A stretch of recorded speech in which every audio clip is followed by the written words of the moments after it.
Sou Paulo Nogueira Batista e eu queria conversar hoje com vocês um pouco sobre a situação do Brasil, que é uma situação dramática, como nós sabemos. Nós estamos enfrentando, volto a dizer, a maior crise, ou uma das maiores crises da nossa história, com o pior presidente da nossa história.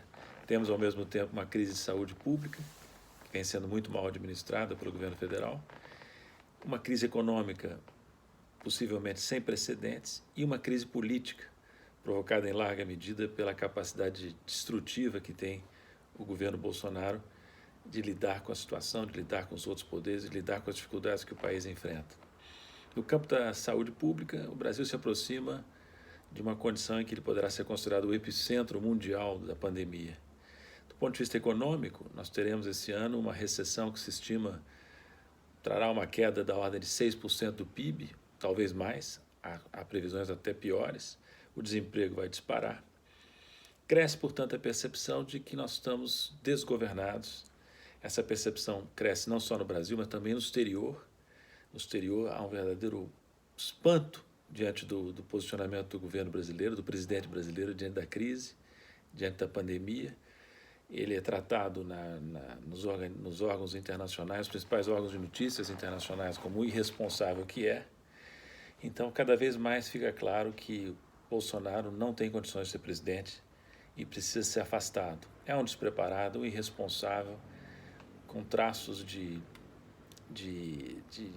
total incapacidade. Ele diz que testou negativo para a Covid-19.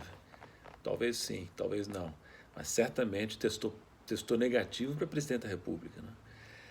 E a opinião pública começa a registrar isso mais claramente. As pesquisas de opinião pública, a última, que foi a da XP, da semana passada, mostrou que 50% dos entrevistados consideravam a atuação do presidente ruim ou péssima, e 25% ótimo ou bom.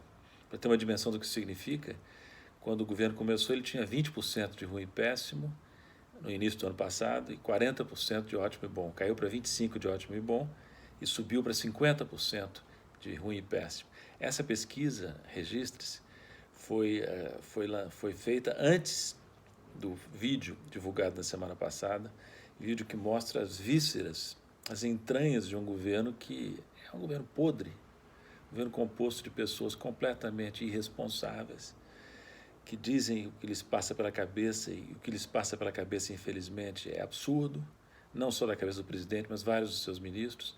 O que nós vimos naquela reunião é um governo acuado, um presidente acuado, ministros que não sabem o que fazer, né, que não têm noção. Isso não exclui, diga-se, o ministro da Economia, que falou barbaridades naquela reunião, mostrando mais uma vez, Paulo Guedes, o seu despreparo para exercer o cargo. Então, este governo, que já antes da pandemia mostrava-se destrutivo, incapaz de lidar com os problemas nacionais, incapaz de colocar o Brasil no mundo, agora se mostra na pandemia de forma alarmante como algo perigosíssimo para o Brasil. Se nós não conseguirmos nos organizar de maneira a afastar esse presidente o quanto antes, o destino brasileiro ficará com um grande ponto de interrogação. A destruição que se opera a cada semana que passa é impressionante e não há caminho possível com este governo. Teremos uma recessão de rachar quarteirão, uma crise de saúde pública e a constante repetição de crises políticas. Por isso é fundamental, no meu entender, encontrar um meio de tirar esse presidente impossível da presidência da República. Isso acontecerá na medida em que, espero que isso aconteça, a opinião pública cada vez mais registre a sua rejeição crescente deste governo desastroso.